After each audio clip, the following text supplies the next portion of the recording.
This is a podcast where experts in movement and life tackle current concepts in health and wellness and use science and evidence as the foundation of how we discuss each topic. This is not medical advice, but a sedentary lifestyle is much more harmful, so we should move. The Motif Experience, where movement and life come together. I'm your host, Dr. Tyler Cuddy-Ford. On this wide-ranging podcast today, we have a running expert, Maud. Dr. Alison has been doing running-related injuries for about 3 years now, and she has started Run the World PT and Performance. And we're here, and we're excited to ask her if eccentrics actually exist. So I'm here with Alison. Hello. People call her Maud. Yes. Dr. We were trying to pronounce your last name, but I didn't know how, so JD knew how. But, that'll be on another podcast. That'll be on the introduction. How to pronounce my last name? Modafferi Yes. is the correct pronunciation. Yes. And so you've been out a few years now, and started your own gig, and so we want to see how that's going, and talk about running. Yeah. And you did a podcast, so a shout out to that. So is it available for people to listen to? It is not. It was just a webinar to... A webinar. You did a webinar. Yep, so you had to register, and if you weren't able to watch it at the time, I emailed all the registrants. So I will be doing it again in the future. Got it. So you didn't record it? I did record it. You did? But so how can people not get that recording? they can email me and get it. Oh, all right. So we'll provide her email after or now. And or now. Go ahead. What is it? runtheworldpt@gmail.com. That's it. runtheworldpt@gmail.com. She'll send you the webinar. Yep. And big hit, 80 people, something like that? Almost 90. Oh, almost 90 people. That's really great. Yeah. And so good for you. What'd you talk about? Talked about how to reduce running injuries, Okay. the best ways to reduce running injuries, because there's a lot of junk out there on the internet and what people tell you to do and what other runners tell you to do. Okay, good. So I tried to bring what was validated and more research-based to the running population. So if you had to pick one thing, man. I know. I'm gonna give you a decision here to make. Let's say patellofemoral pain. Anterior knee pain, number one, by far, in recreational athletes, recreational runners. So what one thing could they do? Hip strength. Hip strength. Yep. Okay. I'll give her a pass on that one. So A+. Right? A+. So tell us why hip strength. The hips and the hip abductors, so the side hip muscles, they just help control the knee. And so the knee is a dumb joint, and it doesn't really do anything other than bend and straighten, and the hips really help control any extra motion that the knee goes through. So hips and then quads. Hips and then quads. Yep. Hips and then quads. Great. And so we want to point people to where they can find that. So it's, so tell them where they can find some of that. So I also have a prep program, which is like a beginner strength program on my website, which is free. Okay, got it. That has laid out the best exercises to kind of help strengthen and adapt the appropriate tissues that you need for running. Okay. So kind of the ones that get injured the most, so knees, hips, ankles, calves, things like that. So could we say that injuries really are a failure of our body to adapt? Yes. Is it just that simple? I think so. All right, I like like that because I'm with you. So I think it really is that simple, and trying to find out which tissues need a little bit of boost before they really start to engage in a running program. I think that's really great. I think it's a nice, easier way to think about running because it is so complex. There are a lot of different muscles, a lot of different movements. You've got the nervous system as well as the musculoskeletal system trying to drive running. Yeah. And thinking about injury in that aspect kind of helps clear through the weeds a little bit. Yeah, I like that. So, there's some researchers that you and I have read a lot around. So, who'd be a couple of researchers that our listeners could, our watchers could look into? I just talked about this with a friend, but Brian Heiderscheit is kind of, I don't know, like the king of load during running. All right. He's done a lot of good research about load and step rate and cadence and how the load changes while you're running on a lot of runners. Yeah. A lot of higher level runners too. So step rate. Yeah. So mostly think about cadence and step rate and kind of where your foot lands with regards to your body. Yep. So talk to us about what that is. Yeah. So that tends to be the first thing I manipulate, really almost the only thing I manipulate during a gait analysis. Okay. Other mechanics don't really correlate that much to injury, unless you're just like way over the average, just like way at the end. So step rate is easy for people to understand and manipulate, and it kind of shows the biggest bang for a small change. And that comes from Heiderscheid's work, and he said that, and he's tested that even as small as a 5% increase in step rate decreases the load on the legs and on the body as you're running. So specifically the knee. In that particular case. Yeah, great. Mm-hmm. So could you say that individual variation is normal? Yeah. Okay. Of course. So why do we get hung up on, I'm going to pick something, why do we get hung up on pronation? Because people like to blame something that's easily seen to injury. I mean, it helps you feel more comfortable and confident about choosing something to fix. And maybe if I fix this because it looks terrible and you're in pain here, it'll fix it. Yeah, so I think, as a practicing person in running as well, so I dabbled in that quite a bit, and I enjoy that. I think some PTs fall into that trap where someone comes in, they're injured. They come to you because they hurt. And so we give this review, sophisticated or unsophisticated analysis. Yeah. And we come up with these, oh my gosh, you really have these bad feet. And then we found something. Yeah. And so now all of a sudden we grab onto it. Yeah, you grab onto that, and that's the lens at which you're looking. Yeah, and clinicians wise, PT wise or physician wise, they don't see normal people either. Right. And so that's one thing that you made me do when I first started, is watch a whole bunch of normal people run. Yeah. Healthy, uninjured for I think it was like 2 years you had to be. Yeah. And they were just going along and see how they ran. Yeah, I think that's a great lesson. So I think we could argue that that's a better way to do it. Meaning, if individual variation is norm, what's the variation? And so we don't know unless we watch. And I think one of my experiences at Nike was just that, looking at hundreds, if not thousands, of runners that aren't injured and all have unique characteristics. Yeah, and so, very unique. Very unique, right? So some really wonky, but have never been injured. Yeah. And even at the professional level, you look at marathon runners, and there's video clips out there on just lots of people running in the running style, and there's some wonky runners, but yet they're top level athletes. Top level athletes. Yeah. Successful top level athletes. Very successful top level athletes. Yeah. So variation 100% is the norm. Is the norm. Yeah. Okay. Guaranteed. So how do we? Okay, so this gets a little tricky. So then, how do we know what's normal variation versus now what's the challenges that they come in with you for? That is the hard part. That is what is still tricky to deal with. And that's why I think a lot of clinicians don't feel comfortable with the variability, is because sometimes you are just guessing. Right. But if you look at Heiderscheid's work, if you look at a lot of other research, you can kind of find a range that a lot of people fall under.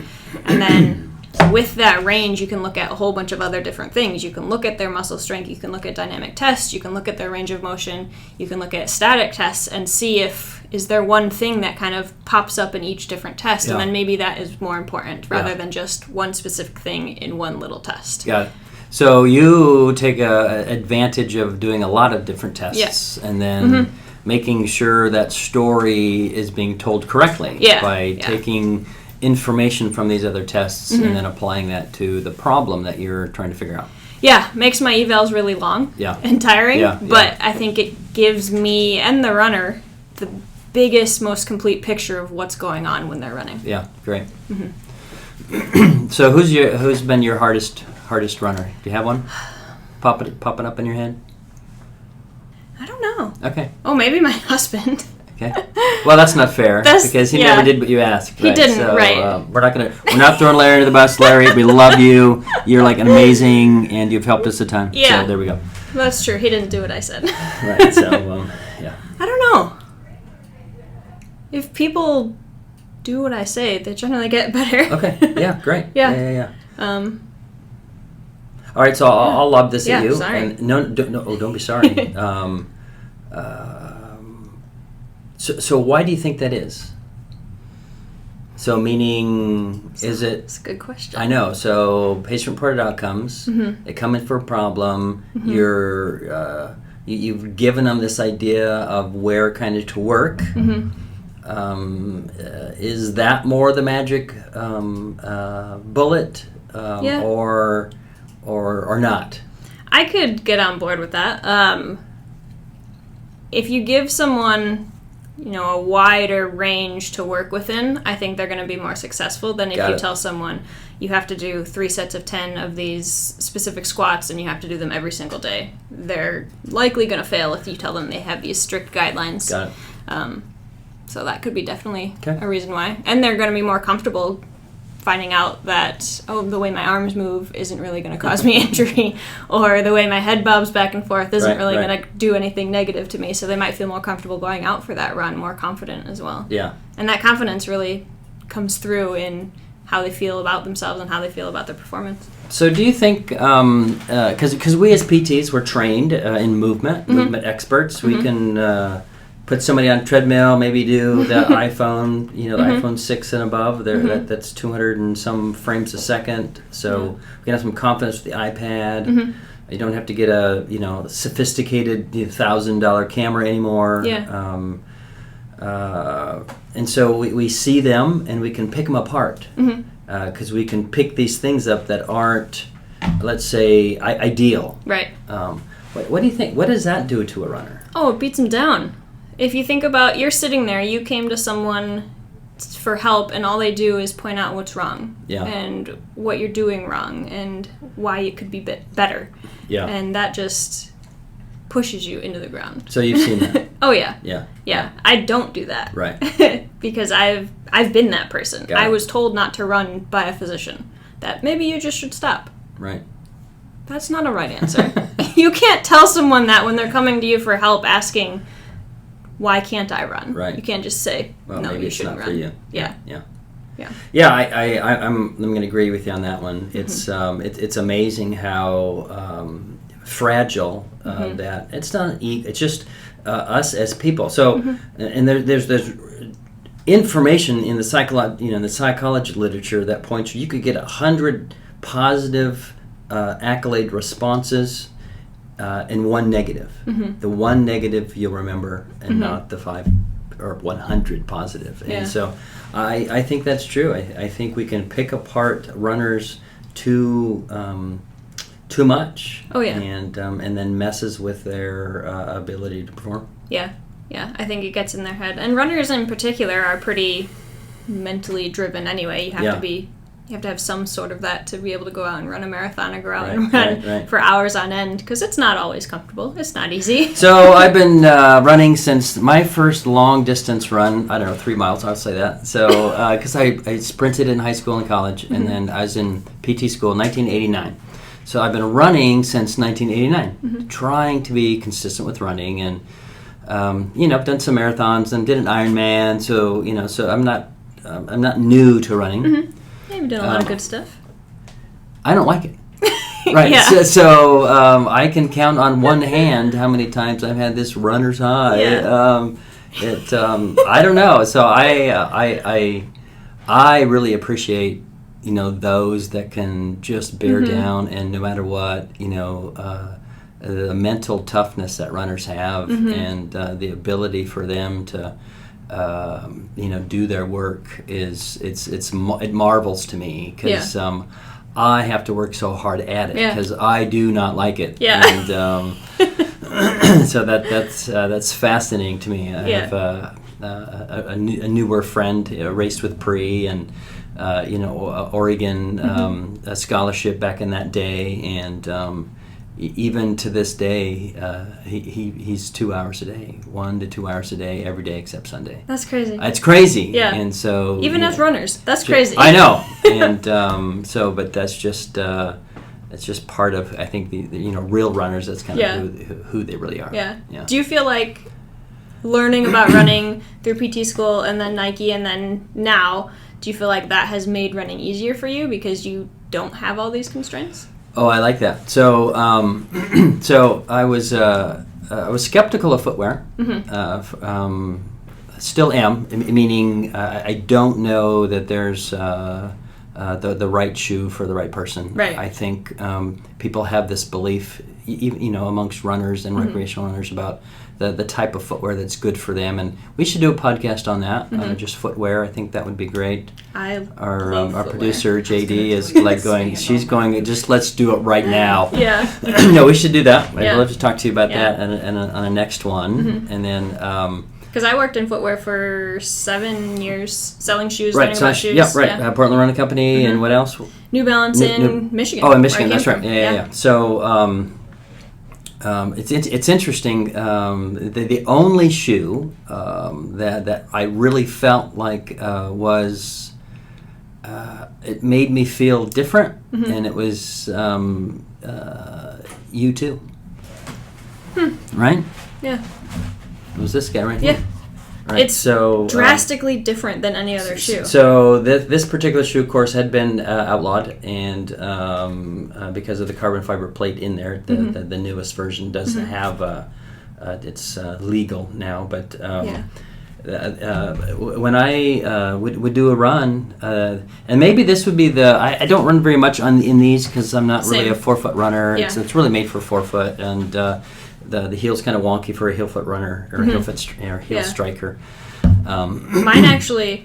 So to interject, I used to be a 4-foot midfoot runner. Yeah. And I got super injured all the time, and so now I've switched more to heel strike, and that's just benefited me because hang on a minute. I couldn't. So hang on a minute. So there's enough. So many people that say that 4-foot running is so much better. So what? Tell me about that. Yeah. Okay. So injury history. This is when I was told that I wasn't made to run. Yeah. I had perpetual shin splints. I had tibial stress fractures. All lower leg muscular injuries for 3 or plus years. Yeah. I saw doctors, I saw PTs, and I just would stop running because I would go through rehab, and then they'd be like, okay, you're good. And then I'd go back running, and literally like months later I'd come right back. Yeah. So then going through PT school, I was still injured, and then I started learning about running, and then I was like, okay, let me work with Dr. Cuttaford and Dr. Hauk here and see so Tyler and Jeff. Tyler and Jeff. Old habits are hard to break. What I can do. And so I was habitually a 4-foot runner. Yeah. That's just was my preferred stride. Yeah. And Jeff was like, try heel striking. And it was the weirdest thing. I felt awkward and clunky, and the front of my shins hurt because I was trying to lift my toes up to try and heel strike the whole time. But I stuck with it because the theory behind it is, if you heel strike, you land on your heel more. That changes where the load goes in your lower leg. So it takes some of the load, some of the stress off the calf, off the Achilles, and it has to go somewhere. So it transfers it to the knee. And I was like, I don't care at this point. Bring it to my knee. Right. Let's see what happens. And it worked. And that's what I do for a lot of my runners as well. Yeah. But it worked. I don't have any knee injuries. I have been able to adapt that new stride, that new gait, fine. I think that's a great lesson. There's so many times when, let's say, a 4-foot striker has, Achilles tendinopathy or something, and then that really is a propensity to load the Achilles, as a 4-foot striker. Yeah. And I don't know how many times I've, for a time, because how we described injuries, that's a failure of our body to adapt. So let's figure out a way to get the body to adapt and shift that load off of it. Shift that load off just for a time, so that way that can heal, get strong, and then they can kind of go back. So And I switch between midfoot and heel striking just when I feel naturally. like it. Yeah. Yeah. Mm-hmm. Yeah. It's added more variability to in my running. I remember seeing, nice. I remember seeing a video, and this was the top 10 finishers in the Boston Marathon, and throughout the race, you could see them changing their footfall patterns. Mm-hmm. Sometimes they were heel strikers, sometimes they were midfoot, sometimes they were forefoot. So I did, I've noticed that as well in the elite runners. Yeah. Makes sense. I mean, you can't. So you're not hung up on a particular stride pattern. No, not at all. Okay. Nope. The only thing with stride would be overstriding. Just make sure you're not like way out in front of you. Yeah. Bring it in just a little bit. Well, I think I don't think that the research supports that, and the research actually also supports that. That either forefoot or barefoot, the same injuries exist when you normalized to miles run. Yeah. And so the peak loading rate is the same too. You have the same amount. The maximum. The rate changes a little bit, but the peak, the max. The peak load is the same. Nearly within just a few percents. Yeah. So that's something that I don't know. I don't think too many people know. Right. They think that they're loading it less, but the reality is it's nearly the same. Yeah. Yep. Yeah, exactly. So what new things have you come across lately in the running world? New things? Yeah. Oh, was that a prompt? It could be a prompt. I was like, what are you talking about? I don't know. I think there's... it's not new to us anymore. It's not new to us. Right. That is true. Tendons. And muscular tendon unit and how they function during running. Okay, so which is pretty mind-blowing. Let's just describe for our audience and those that can watch versus those that can listen. So, I don't know, for 30 years in biomechanics for me, and I taught this for years. You taught it to us. I did, so sorry about that. Learned it, yeah. And so as your heel strikes the ground, right, and if you're a heel striker, and then as that tibia moves forward, we understood that the gastroc was eccentrically controlling the forward progression of your tibia. I answered that question in class, and it still haunts me. Right. I'm like, it was wrong.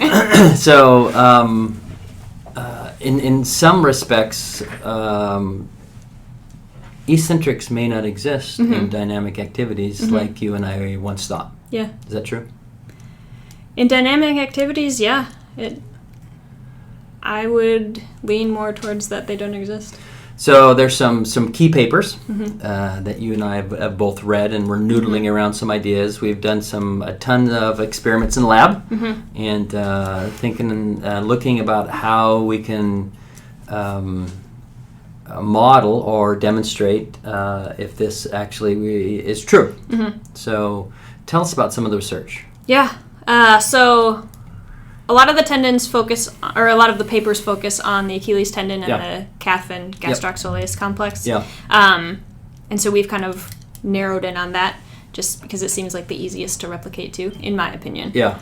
Rather than looking at the patellar tendon or hamstring tendon. So I don't know. I'm going to get sidetracked. So it's a little bit easier to conceptualize, I think, because the Achilles tendon is so big. It's so big, right? So and you can see. I think we might be able to convince people today that the Achilles tendon really behaves more like a spring. I think I convinced people on my webinar too. Excellent. But to sidetrack a little bit, I wonder if we were to, and you and I have talked about this. I wonder if we just look at anatomy. And picture other muscles that have a large tendon component. Are they going to be the same as how we're going to describe how the Achilles works? What's your thought? My thought is yes. Okay.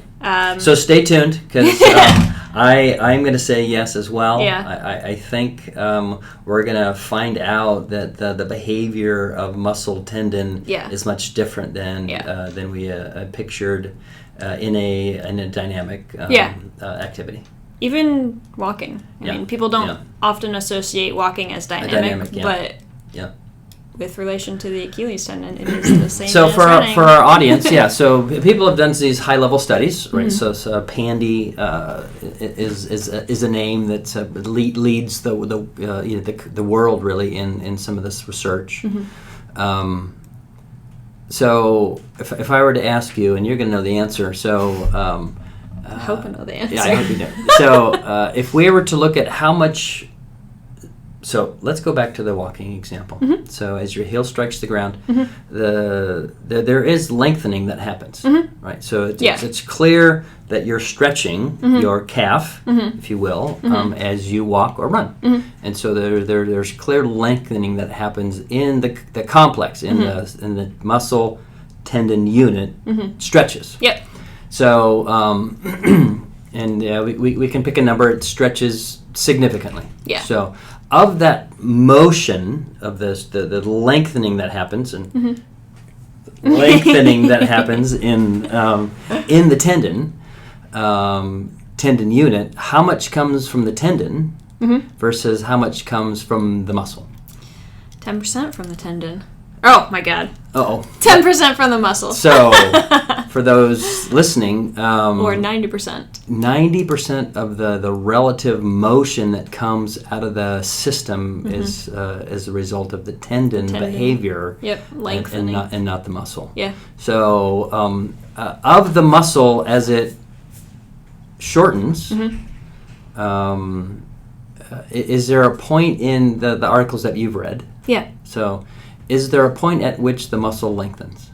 Yeah, so it was really weird, and I still don't fully understand why, but it's like at this weird running, walking pace that you can't really run, but you can't really walk either, and so at that point, is it 50-50, 40-60, yeah, something so like that? Maybe, let me clarify my question. Oh, so so what Alison is talking about, so in an article, recent article talks about when someone's walking to running, so 5 or 6 different speeds. There is a speed that the muscle tendon behavior is very different. Drastically. So of those walking to running speeds from a slow walk to a 5:15 pace, a 4.5 mile an hour walk / run is the weird pace at which the behavior of the muscle tendon unit is uniquely different. Yeah. Yeah. So that's weird. Now let me try to clarify my question. So we've looked at. So what is the muscle actually doing? Nothing. It is holding still. So it's isometric. It's isometric. Yep. So could we say that eccentrics don't exist? In running, yes. Okay. How about walking? Yes. Dang it! Right. Yeah.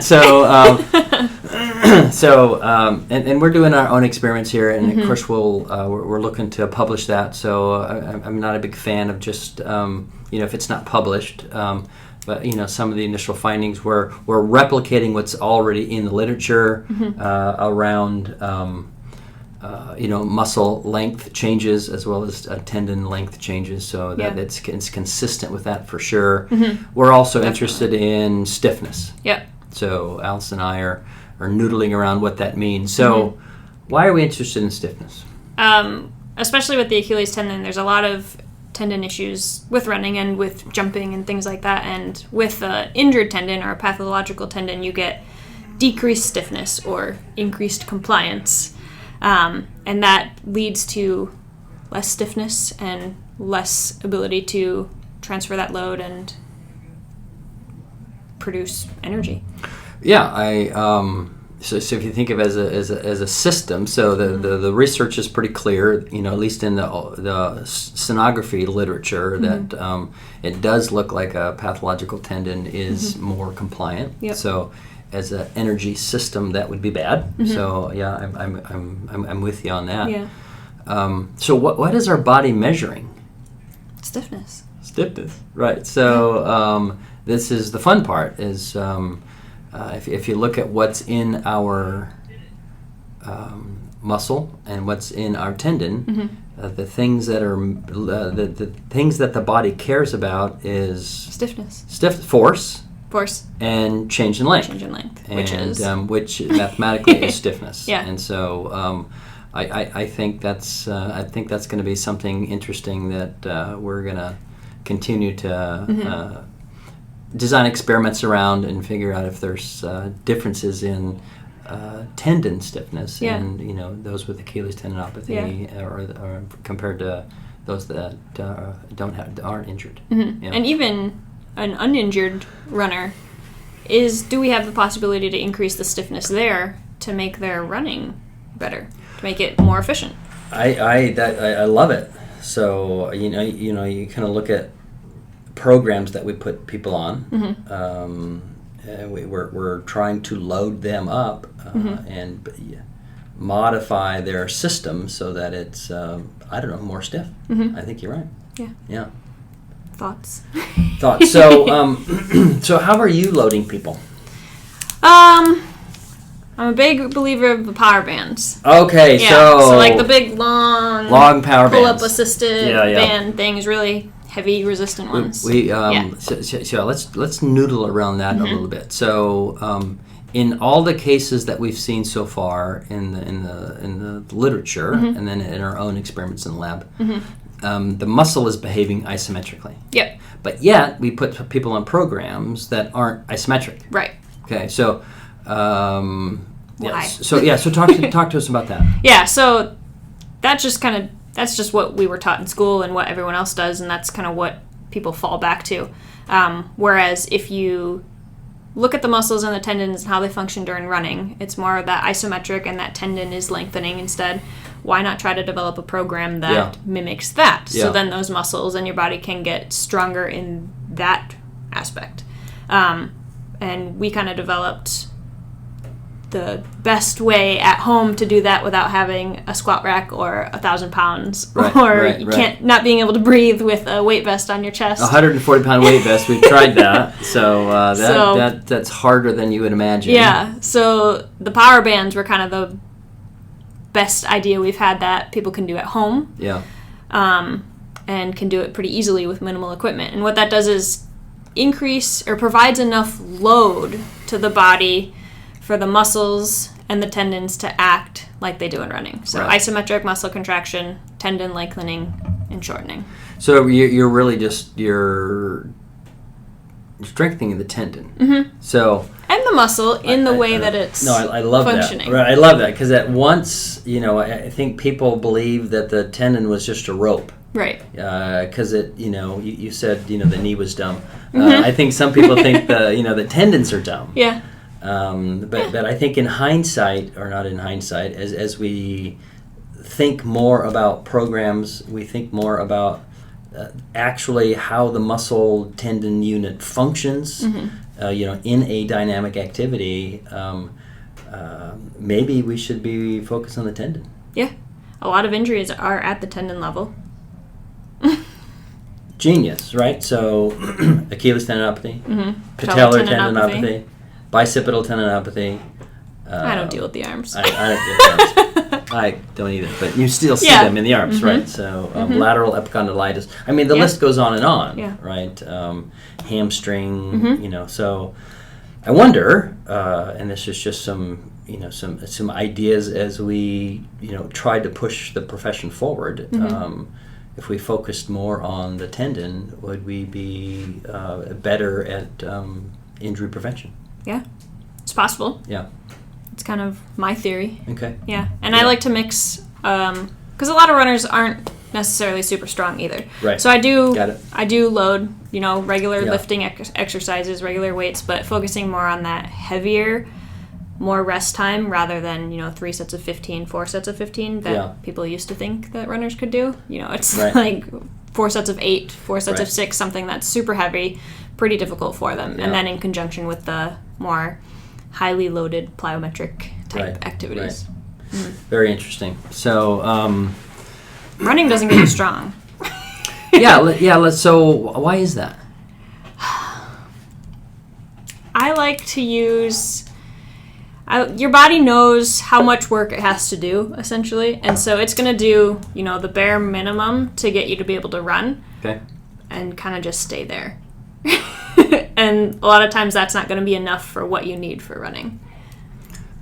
Yeah, I think some of the research on bone health and things like that point to the same thing, where your body figures out that, well, I don't need to lay down a ton of bone because I'm not eating up much, and that's just kind of all I need. I think the muscular system is similar, and tendinous.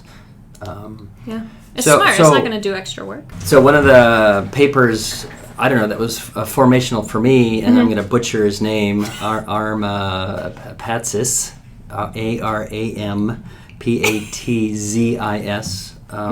Aram. Yeah. Patzis. I don't know. It really showed me that the higher load activities remodeled, laid down more collagen. Protein synthesis happened at the higher loads, not the lower loads. And they equated the lower loads with just walking. So this idea that we could just load them more, so meaning they got Achilles tendinopathy, and so just have them run, the load actually works, but the too much over a length of time doesn't allow it to heal. So also what was interesting, so not just the heavy or excessive load, but the way they cycled through. So they did 6 to 8 reps and then stopped. And so too many reps actually cause the tendon not to remodel. So very similar to kind of what we just had talked about, when it's just not enough recovery. So the load is important, but also recovery is important in tendon remodeling. Yeah, definitely. Sweet scraping won't get it better. So it's on another podcast. So No. Scraping will sometimes make it feel better, but you're not changing any of the physiology. Same thing with foam rolling. You're not changing any sort of fascia, scar tissue, anything. But it may make you feel better, so if you want to do it, go ahead. So we're not opposed to that necessarily. We don't do that at all, because the way to train a tendon is to excessively load it, and the scraping doesn't do that. So you were talking about how Nike footwear, like your view of running, we were, has changed, and then we got off topic with footwear and all that. If you wanted to touch on that again, you can. But, we also don't need to touch on that again. Where were we going with that one? I interrupted talking about my story about heel striking and forefoot striking, but I have the Nike version of that shoe, and then I upgraded to the Saucony version of that shoe because Saucony shape fits my foot better. Perfect. Great. Yeah. We're like tangential, right? If it isn't a word. So my experience is find a footwear that fits your foot, right? And that's going to be your best chance. It's not that these foam engineered, that's not the bells and whistles that are important in the manufacturing piece of that. We're not talking about footwear necessarily, but if it fits your foot, that's a great place to start. So that's where I switched to, and when I run in that shoe, I revert back to my midfoot strike a little bit more, and it's harder for me to get out of it. So I use it for faster stuff because I midfoot strike a little bit more when I run faster. I used to midfoot run a little bit, not anymore. No, because I'm too slow. So it's 100% true, right? The faster that you go, you do kind of want to start loading the forefoot more, and that's pretty clear in the literature too. And then also in the, more beyond recreational runners, those that are more skilled at running, that tend to run on their forefoots. Although or midfoot. I was watching a race that they put on this summer, and there was, I cannot remember his name, but there was this big guy, and he overstrided and heel striked like I've never seen. And I think he got like third in an elite competition. And he looked terrible. Like, it did not look like it could have been comfortable or fun for him to be running like that. But it works for him. And he finished like everyone else. Right. I think there's this idea that, oh my gosh, if we could fix him, he could be first. Right. And, I don't necessarily believe in that philosophy. I think your tissues adapt so that you can accommodate that particular style and pace. And that a pure biomechanics run is not necessarily more efficient. So I think one of the cool things about the footwear, there's a 4% increase, if you will, in performance, or you're losing less energy. But it doesn't make you run 4% faster. Right. As a matter of fact, it made you run I did math. It made you run 0.04% faster. Yeah. And so, Iliad, as an example, ran with 20 seconds or 30 seconds faster over an entire marathon. So the reality didn't really make him run that much faster. Yeah. And if you think about all the other factors involved in him running that 2-hour marathon. Yeah. Sub 2 hour. Yeah, sub 2 hour. Yeah. Right. That the shoes are likely going to be. Yeah, so not as important. I enjoyed watching the. If you have a chance, the audience, they should watch Breaking 2. Yeah, and then it's great. Which is a great one. That's when he didn't break 2, and then the next one they have 2, but the next series it's really fun to watch, and I like watching the end. I watched it all, but the end, he runs across the finish line. The first one, he runs across the finish line and he's completely spent. Yeah. So that's interesting to me. He's so he was on pace with the I don't know, the last few miles. Lost some pace, and then but the second time he did that, it was phenomenal to watch. He does not look to be tired. Yeah. He runs. Of course, he's probably got a little more adrenaline that time versus the time before. He's got a crowd around him. He's got a crowd. His wife's there, so he runs and gets the flag and hugs his wife. And I think that's the first race maybe she's ever been. It is, yeah. I think that's what they said. I think that's what they said. It's a really great story. And then, but it's as if he could have done it again. Right. So I think that points toward the tendon is more important. Just anecdotally, if you look, there's no way physiologically, if you had to have your muscle contract that many times, and in a way that it was more than just a few millimeters, and holding isometric to allow the tendon to work. That there's just no way. I don't think that I'd be able to do that. Yeah, exactly. There's another thing that I read from The Science of Running. Good book. What's his name? He's a Steve famous Magnus. coach. Yeah. Steve Magnus. Is it Magnus? Yeah.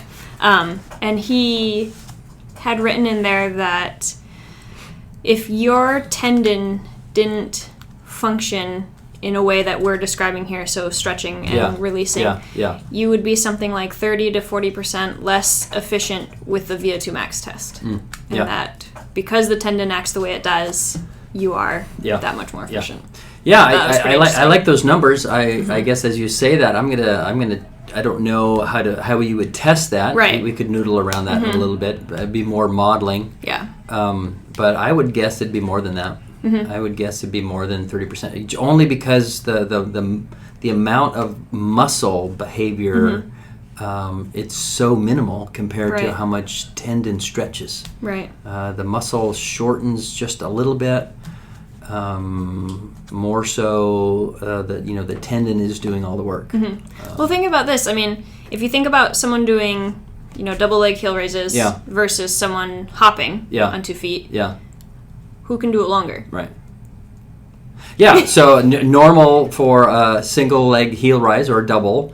I know single is 20, right? That's you consider normal, and that's actually hard to do. So 20 is challenging to do, but you can hop for hundreds of times. Yeah. So that should really tell you something a little bit just about doing that. It's not just because of momentum, right? You still have work to do. Yeah. Just that work is. You're doing it more efficiently. Yeah, doing more efficiently. Yeah, I like that. So. Form to me is less important. Yeah. I think as we find these, I don't know, fundamentals maybe of physiology, whether it be muscle or tendon, heart. The ability to, your mind having the no quit gene. I mean, like you said, there's so many variables that contribute to someone's success. Why are we doing analysis, I guess? There's a couple things. One, when you watch someone run at high speed, or if you have them run over a force plate or a force instrumented treadmill, you can visualize the load. When you're doing it with just the cameras, you can estimate fairly well where that load is. Yeah. And then when you have them change their mechanics or change their stride lengths or whatnot, you can estimate how it's changing, and you can see that. With the force plates or the treadmill, you can actually see that as it's happening in real time. And if what we're doing is trying to manipulate load to reduce stress on certain areas so it can heal and adapt, wouldn't you want to see that load? I love it. It's a great answer. Not just guess. Yeah. And I like what you said about manipulating load, because that's, for me, that's always been the case. And I've got this little exception based on geeky stuff. So we shared this here not too long ago, where if you really dive into propelling us forward, it clearly is, if you look at the electromyography, it's silent, right? And so if you look at the load, the muscle is behaving isometrically. The tendon is propelling you forward. And with the exception of load, that opposite hip is actually helping you propel your opposite leg forward. Yeah. So as your gastroc is pushing the foot down, the opposite hip is actually positively giving you energy to move you forward. So that to me is also kind of this. Although I know that to be true, based on mathematics in like what you just had described. So the importance of looking at people's load distribution, being able to modify that load. I think that's the magic bullet, is the load for us. Yeah. And so. I know we're excited to have a new building. Yeah, I'm super excited. I don't have to wash your classrooms anymore. Which I'm hoping you'll be super excited, because Alison helps and uses some of the equipment for what we have as part of her business, and so if those that know, our biomechanics lab is kind of packed full right now, but the new one is, I want to say, 3 times bigger than the current one. Nice. And so it's got the same capacity, if you will, with cameras and force plates and all of those things, and instrumented treadmills and electromyography, all of that, foot pressure, all of those kind of fun things. All the geeky stuff. All the geeky stuff, which I think it does. Like you said, it helps us understand where the load is, because for me, especially I think you too, well, I know you too, in that sagittal plane, the highest load, and I think this is good for people to understand. So if you look at load as you push off in the Achilles, it's the highest. It's maybe 2 Newton meters per kilogram. It's a weird number, but think of that, 2 to 2.5. In the other planes, so in the transverse or coronal planes, it's 0.2. Yeah. Right. So 10 times more load happens in the sagittal plane. Nearly. Sometimes it's maybe 0.3 in the other planes. So for me, that's we should be thinking in those terms. Yeah. And as we're analyzing people, because that's the highest contribution of injury is that load. Would you think that then it's fair to say that if you are looking at someone from the frontal plane, that they would have to display some sort of variation that is 15 times different than the normal for it to matter because of the load? Yeah, so so I think what the hip does, let's just pick sat or coronal plane movement of the pelvis or the hip. It does offload that load at the knee. And so I guess that's what I'm looking at. Yeah, there is maybe some people have some inconsistencies in the behavior in that coronal plane. But let's pick the pelvis. But the reason the pelvis might be dropping happens to be in the coronal plane, but it does affect that sagittal plane movement, especially in the hip. Yeah. Or I'm sorry, especially in the knee. Yeah, knee. Yeah. Yeah. Great. I'm very excited about the new building. I know. Me Can't too. wait. It's going to be really great to have you there a little bit more, and trying to make sure your business is COVID sucks. Yeah. So I know that's put a downer on Yeah. bringing people into your business and things like that. But I'm looking forward to seeing where you can go with that. Yeah, definitely. My whole goal, why I started this, is to help people run easier, healthier, for longer, and to not be told not to run. Yeah. Any PTs out there that Yeah. tell your patients not to run, you're dumb. Yeah. Right, because they're not going to listen to you. They want to run, so especially those beyond recreational athletes. They want to figure out a way to kind of keep running and figure out, for you as a PT, you need to figure out how to offload that enough so they can heal. Yep. Yeah. Cool. Awesome. Well, thank you. Yeah, of course. Anytime. So, I will talk about this. We want to bring you back, so we're prepared definitely. to come back. We'd like to talk about footwear, your experience, in that world, and just trying to educate our listeners and watchers around the importance of footwear, or lack thereof. So, but not, but I do understand people's they're passionate about footwear. But I get that. Even our own producer is passionate about footwear. Me too. And so, and you too. So we just want to blend that with some truth. Yeah. For sure. Cool. Anytime. All right. Thanks. Awesome. Wow. Great topic today. Great conversation today. Thanks for listening. Thanks for tuning in.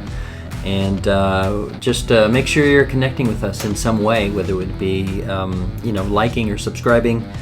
You can connect with us directly, and be sure to visit our website, motifcenter.com.